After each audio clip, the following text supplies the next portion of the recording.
Okay,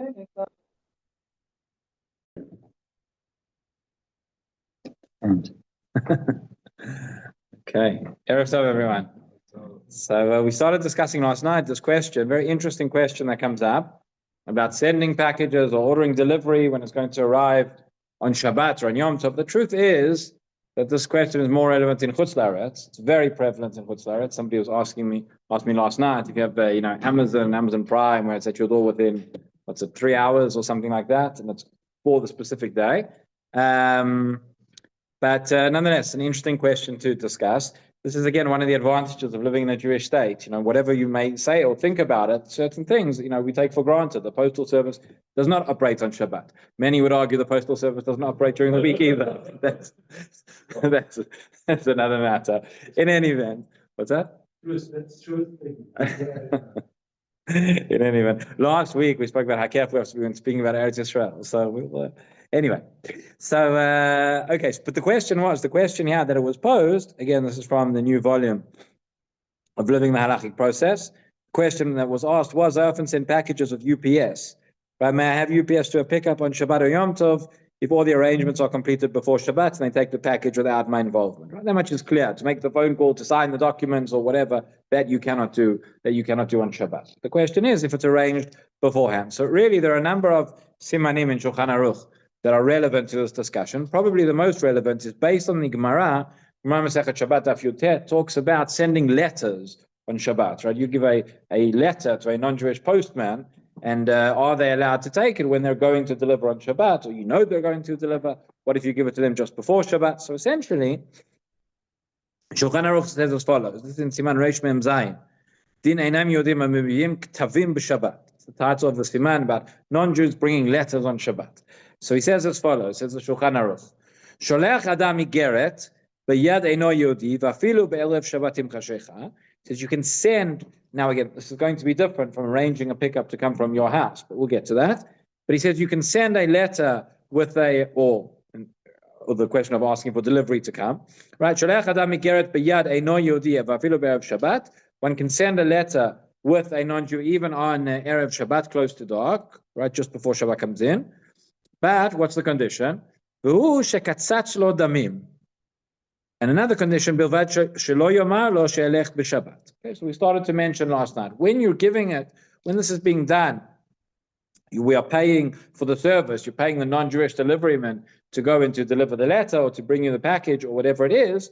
So the condition the Shulchan Aruch writes is katzatz lo damim, which means, right, either he can be paid per hour, or he can be paid by the time, or he can be paid for the job. If he's being paid for the time and paid for the hour and he's working on Shabbat, that is a problem. But the minute we say katzatz lo damim means he's getting his cut of however much money it is for the job, and then he can do the job whenever he wants. He's going to get paid X amount if he delivers the letter on Shabbat. He's going to get paid X amount if he delivers the letter on Sunday. So whatever it is, he is the one or Monday.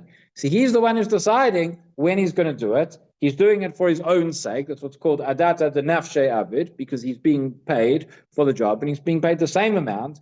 If then he chooses to do it on Shabbat, so that's up to him, but I'm not benefiting from that. As we said, another condition is bilvad shelo yomar lo she'elech b'Shabbat.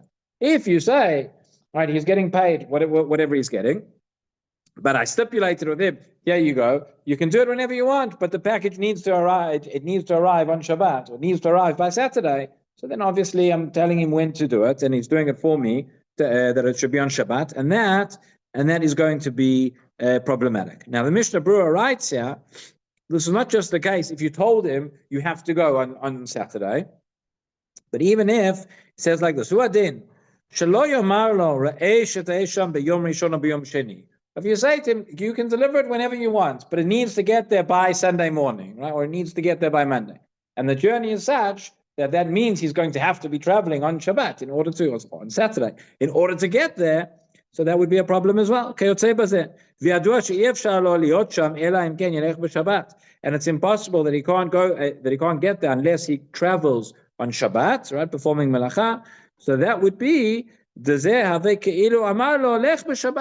if he told him go on Shabbat, go on Saturday, and therefore that would be a problem as well. Now, there is one more leniency. What if it's a few days before Shabbat? So the Rama writes here, he says, Yesh matirim, but there are those who allow. We'll see, we're not necessarily going to go with this, but under certain extenuating circumstances, there is what to rely on. The following case. It says, Yesh matirim, afidu lo katzatz, but even if it wasn't a fixed fee, Im mishacho b'yom chamishi or kodem lachen. If it's before Thursday, in other words, for the number of days before Shabbat, and we're not yet in Shabbat mode. For example, we know the Gemara says the Shulchan Aruch Paskins 3 days before Shabbat you can't go into a ship. Right before 3 days, not getting into the details, but before 3 days, a person's not obligated to necessarily be thinking about what's going to happen. That the case there with the ship is that there are about 15 different reasons brought in the Rishonim as to why that is. Sicknesses. That's one of the opinions, that it takes a few days to be on the ship to be right, and it's going to detract from wanting Shabbat. But one of the explanations is that when you're on the ship, so then if you're there on Shabbat, somebody's going to have to do malacha for you, because otherwise it's a pikuach nefesh. So you can't, within 3 days before Shabbat, you should be aware, and you shouldn't put yourself into that situation. But before that, we're not worried. What will be, will be. So that is a leniency the Rama brings. But again, he says, yesh matirim, and that is not necessary. But the main idea is, if there is a katzatz lo damim, in other words, there's a fixed fee, he's working for the job, you haven't told him that it has to be by the specific day, then that is that would be permissible. So going back to our case, going back to the question where you have the delivery being picked up from your home. So obviously, if you're arranging the time and you're telling them when the time for pickup is, if it's going to be on Shabbat, that's a problem, because you're telling them to come on Shabbat and to take it. What if you give them a window of time which can include Shabbat and it can include other times as well? So yeah, that would be permitted. The point is, it has to be realistic, though. So it's very interesting. Yeah, in this Shuvah, again, an example of how you have to be aware of the reality. So he says, we had a look at their website, and it says you can select the time. It seems that one's request can be made for any time of day or night, 24/7. Okay, so you can arrange it for, if you have to choose whatever certain window it is, you can choose whatever time. However, that's what the website said. But then it says, in response to a written question, although we cannot gauge the expertise of a specific customer service worker, pickups are generally done from 9 a.m. to 7 p.m. Even though it says, it's like you have a delivery, right? And they give you a 2-hour window, right? They tell you, be at home between 10 and 12, the delivery is going to come. And at 8 in the morning, the guy calls and says, where are you? You say, I'm not at home. Well, I've got the delivery now. You say, but you said between 10 and 12. I don't care. Well, the guy came now, right? That is no doubt. So here it says from 9 a.m. to 7 p.m. So based on that, it depends. It depends which time of year. If you select the day, and you could select the day as Saturday, if Shabbat goes out at 4 or 5 in the winter, and then there's a reasonable chance that they could come later on. So then it would be okay, because if they decide to come earlier, they're deciding to come on Shabbat. I didn't ask them to, I didn't make them to, and that's not, and that would be beseder. The other issue here is, however, if they're coming to your house, so then we do have an issue of marit ayin. So is that if you have a non-Jewish neighbor, get them to come to pick up from their house, that would avoid that issue. But there's a very interesting leniency that they bring here in this book, which I wanted to mention as well, regarding Yom Tov. Regarding, again, and this would only apply in Chutz La'aretz, but regarding the 2 days of Yom Tov. So we know that the 2 days of Yom Tov we keep in Chutz La'aretz, we keep both. One of them is D'Rabbanan. This all began because of a Safek. But essentially, and through the Gemara in Beitzah and Gemara in Rosh Hashanah and other places, you see this, that one of the days is inherently chol. From the Torah, there's only 1 day of Yom Tov. Right? We keep 2 because they didn't know with the Kiddush HaChodesh and when it was, and it took time for the messengers to come, etc. But we still understand. So therefore, started off as the minhag, became a takanat Rabbanan, that you keep 2 days of Yom Tov. But inherently, if the first day is Yom Tov, the second day is not actually Yom Tov. And if the second day is Yom Tov, the first day is not actually Yom Tov. One of them is inherently chol. We treat both of them as Kodesh in terms of practical terms. But there are a number of exceptions to this. For example, the Gemara says if a person wants to make an Eruv, if a person forgot to make an Eruv, you can, on Shabbat, you can do it with a T'nai.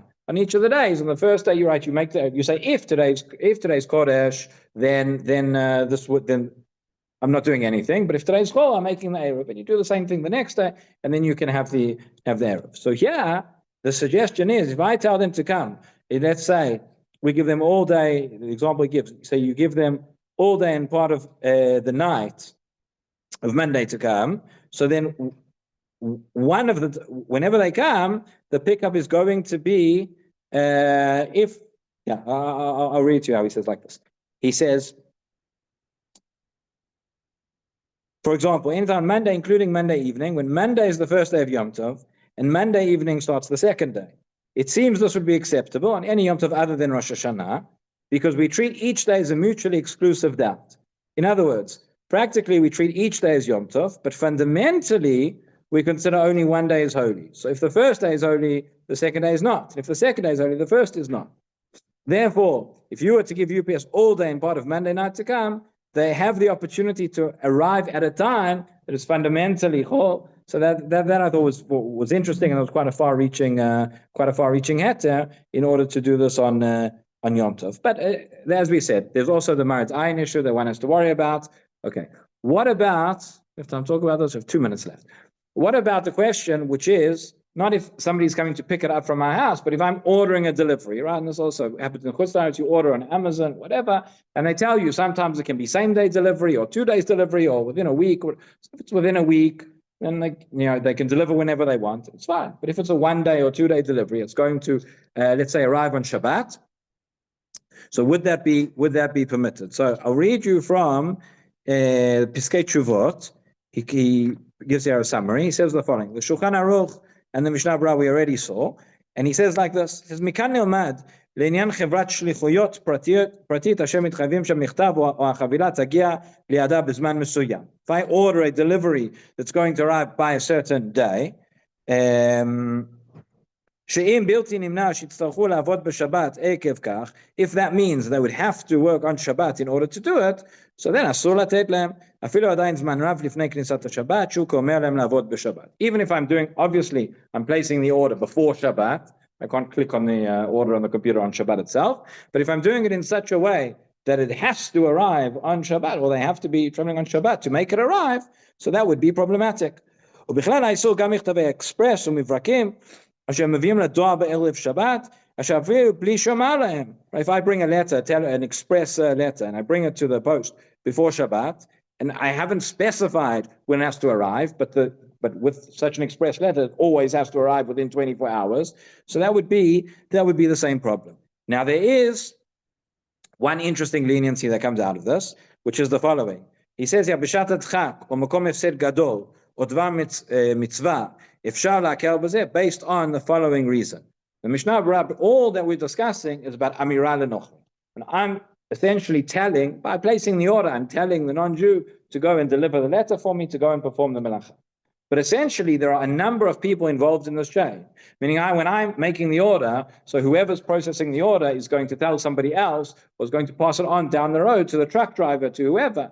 So it's not that I told the person who's delivering. I told somebody else who told them, who told them. So this is not Amira Lenochri. This is Amira La Amira. Okay? If there is more than one Nochri involved, would we allow? Generally speaking, in that we consider to be Amira Lenochri, but the Mishnah Berurah writes there is such an opinion of the Chavat Yair who says that would be permissible, and therefore in extenuating circumstances that is a factor to bear in mind. Rabbi Chananya ben Akash Omer, HaKadosh Baruch Hu l'zakot Yisrael,